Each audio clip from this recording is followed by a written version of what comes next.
sa Moy, Norway. Alright. Naubos na yung oras natin kaya dito na lang tayo nakaparking ngayon.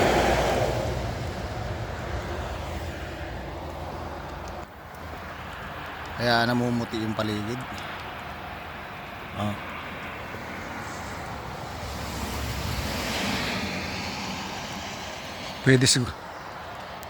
Pwede siguro maligo dyan bukas. Malinis yung tubig eh.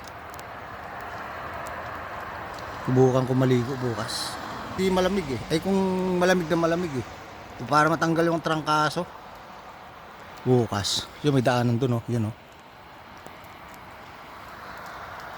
Alright. Waterproof tong cellphone ko eh. Kahit umulan. Pwede yung video.